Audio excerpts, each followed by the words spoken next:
The Weight of Silence, Book 1, Song 5, What Returns in Darkness. The dark has its own way of keeping count. Chapter 9, Night's Reminder. Gage woke with a sound locked in his throat and sweat cooling fast on his skin. The dream clung. For a moment, the room felt like a dorm, rope beds and other breaths around him.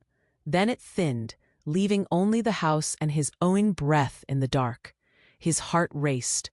The dream stayed clear in the only way that mattered. The letter had been under his palm and then not.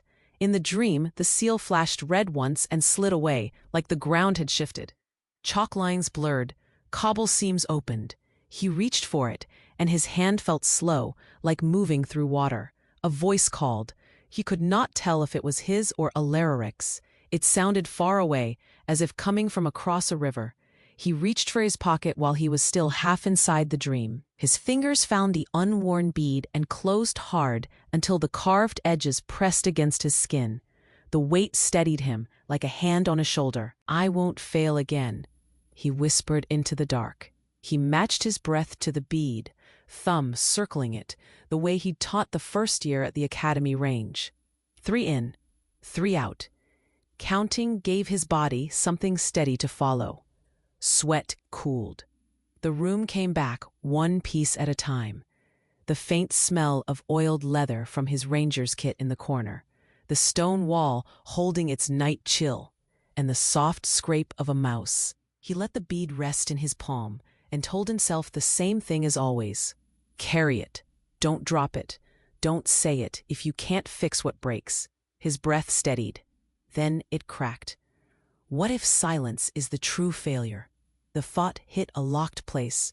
His chest tightened. He pushed it down. He closed his eyes and pushed the thought away, not with anger, but with practice. Not now. He counted until the ache behind his eyes gave up. He set the bead back in his pocket, flat against the seam where it lived, and kept his hand there. Alaric's bead had worked forward while he slept. The cool metal touched his cheek. He did not tuck it back.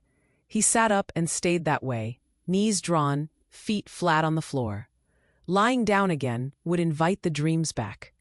He watched the window instead, a darker square inside the dark, until outlines separated, frame, ledge, the outer leaves of an elm moving in a light breeze.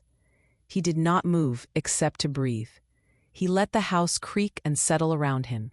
Let the night finish its work without needing him to help it. Stiffness built in his back and shoulders, a slow burn that turned staying seated into a small vow. Every so often, his thumb found the edge of the pocket seam and pressed. The bead pressed back. He did not speak again. Birdsong lifted outside, familiar and insistent. Morning was coming. Gage unfolded his legs and stood, joints stiff and sore. Tiredness sat behind his eyes. It wouldn't stop him now, but it would cost him later. He accepted it. He checked what he always checked. Bowstring, by feel in the dim morning light, clean and smooth. Satchel strap quiet. A bundle of cheese, bread, dried meat, and fruit sat on the counter. His mother must have set it out sometime in the night. She had taken to sleeping later into the morning since the notice came. He touched Alaric's bead and let it rest forward, visible. His hand went to his pocket and paused there long enough to choose again. The unworn bead stayed where it belonged. Carried, not worn. Boots on, breath steady. The dream was not gone. It was only set aside. He opened the door carefully, so the latch wouldn't wake his mother. He took a breath and stepped into the blue of early morning. Armor on. Silence in place. He could carry it one more day. Chapter 10, The Steady Work of Vows. Later that week, a dream returned as a memory. Intact at first, then it shifted. Dusk clung to the water. The river ran fast and brown. Boards lay side by side at the narrow crossing. Old planks green with moss. Gage remembered the smell first. Wet wood. Cold stone, iron in the current. He was smaller in the memory. The boards seemed wider. The gaps felt big enough to swallow a foot. Alaric stood steady on the bank, boots set where dirt met rock. He lifted a flat stone, weighed it in his palm, and sent it sidearm across the current. The stone skipped twice, touched the surface, and sank. See, Alaric said. Even rivers have rhythms. Wait for the still water. Gage squinted at the flow. It all looked like motion to him. Ripples crossed ripples. Swirls at the plank ends, thin runs of water pushing into the seams. Alaric picked up another stone, smaller, and tossed it upstream. For a moment, the surface calmed. Then the current closed over it again. Count it, Alaric said. 1, 2. Go on 2. Don't fight the fast part of the water. Step in the stillness. Gage set a boot on the first board. Moss slipped under his boot. He waded through one count, then another, and then took the next step when the water's surface went smooth beside the second plank. He could feel his jaw tighten. Alaric held a steady hand near his shoulder, close enough to help if he slicked again. Third board, fourth. He held his breath too long. On the fifth, the river took his fear and yanked. His heel slid. The moss lifted under his boot with a sound that warned of a fall. Alaric's grip found the satchel strap at Gage's back and pulled. Not hard, just enough. Gage's foot planted again. The river kept running as if nothing had happened. Alaric laughed, not at him, but in relief. That's the trick, Shadow. When you fall, the river doesn't laugh. It just waits to carry you. You decide when you ride. Gage forced a steady breath and ignored the narrow boards and fading light. The current sounded steady now that he could hear the calm parts. He took the last 3 steps fast, inside the counts, and reached the far side with both boots and his pride mostly intact. Alaric came behind him, lighter than a man his size should be, and bumped Gage's shoulder with his own. Again, he said, because once wasn't enough of a lesson. They crossed back. Gage stayed on the bank and watched Alaric's steps. Alaric's eyes stayed on the river, reading where the current pushed, where the water spun, where moss made the boards slippery. How do the boards not wash away? Gage asked, the thoughts spilling out. Alaric spoke without breaking focus. It's true. The river won't keep the boards in place for us. The current shifts them. Moss loosens them. Floods push them away. The village sets them back. Or else there's no crossing path. A promise is the same. It doesn't hold because it's heavy or strong. It holds because you keep setting it back when it slips. He stepped off the last plank and onto the soft bank. He reached for one of Gage's beads and pulled the bead for his promise to keep his words honest forward until it tapped his cheek, then let it go. Keep this visible, he said. Not for me, for you. So when you forget the count, you remember the weight. Gage touched the bead, the way his fingers always wanted to, and looked to the river again. What if you're not there to catch me? The words slipped out before he could stop himself. The words made the air feel cooler. Alaric didn't smile right away. He ruffled Gage's hair and then stopped doing that because it felt like the wrong answer. He set his hand on the back of Gage's neck, warm and steady. He looked into his brother's eyes and said, "Then you'll catch yourself, because you'll have listened long enough to know when and where to step, and one day you will be able to catch someone else too." Gage tried to fit that into the space where fear had been. It didn't fit clean, not yet. He looked at the river because it didn't judge him while he thought. They crossed again. Alaric had him lead. "Count out loud if you need to," he said. "No shame in numbers." 1, Gage said, small. 2. He moved on 2, and the board said yes. 1, 2, yes, 1. He caught himself rushing to the next plank before the water gave him the right moment. He stopped, swallowed the hurry, and waited for the calm to show itself. 2.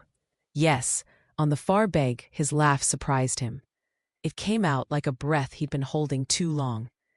Alaric's grin came back, full this time. "There he is," he said. He turned his face toward home, toward the square beyond the trees where their mother would be at the basin, and their father's to-do list would lie under a stone. "Again," he said, because practice turns knowing into skill. They practiced until dusk gave its last reasonable light. The crossing boards darkened from green to near black. The river sounded a little louder as it cooled. Alaric finally pointed Gage toward the path. "Enough," he said. "You want your feet to work tomorrow." They walked. Alaric spoke in small pieces the whole way, short notes he could remember and use later. Don't step where your heel wants to slide. Watch for places the ground pretends to be dry. Listen for the one leaf that doesn't match the wind. None of it sounded like a speech. He remembered all of it. At the bend where the path widened, Alaric tugged Gage's bead forward again and shaped his mouth like he was about to ruin the serious moment. "You'll catch up," he said. "Then I'll get to say you learned it all from me." Gage tried to look offended. It didn't hold. He playfully shoved Alaric's shoulder and took off at a run. Alaric let him win for 2 breaths, then reached and hooked him by the strap again and turned the run into a tangle that ended in both of them laughing on the lane. The memory held, warm and whole, until the edges thinned into something darker. The boards began to blur. The river's voice shifted. The sound that filled the space was no longer rushing water, but the sound of a seal breaking and paper slipping away. Gage turned back to the bank and was alone. He reached for the satchel strap on his back and found nothing. He could almost see the river taking Alaric's letter in a neat arc, the red wax flashing once, then sliding from his fingers. "Al," he screamed, and the name vanished in the hiss of the current. A laugh in Alaric's voice was gone. When it came, it wasn't a word at all, just a call from a distance he couldn't measure and a direction he couldn't find. Gage leaped to a crossing board he couldn't see, and instead felt the shock of the cold river pulling him under. He woke with a gasp and went to his pocket. The unworn bead met his palm with its small, solid weight. He closed his fist around the bead until the edges of the nightmare began to fade. He forced his breathing to steady. He matched breath to bead, 3 in, 3 out, while he waited for the last of the river sound in his head to fade. Somewhere outside. A fox called. Night still held. He closed his eyes, trying to picture his house. He pictured his mother cutting meat and washing at the basin. He envisioned his father's daily to-do list under the stone and his boots missing from the entry, because duty never waited. He let those pictures sit. He didn't add how his parents' faces would look if he were to speak the truth and shatter something in their family they didn't know was brittle. His thumb moved around the circle. 3 in, 3 out. A thin thought with teeth came. What if the silence is the river carrying you away? He pushed the thought away by habit. Not now. He set the bead flat along the seam where it lived and kept his hand there a breath longer than he needed to. As he sat up in bed, Alaric's bead worked forward. He let it rest against his cheek. He lay back and stared into the dark until the dark turned to the gray of morning. When bird song started, he began to move. The silence stayed where he'd put it. Deep, heavy, carried. He rose and met his eyes in the mirror. Even in dreaming, he could not undo his loss of the letter. The songs are only beginning. Add your voice. Like, comment, and subscribe, and walk with us as new threads are woven. The tapestry grows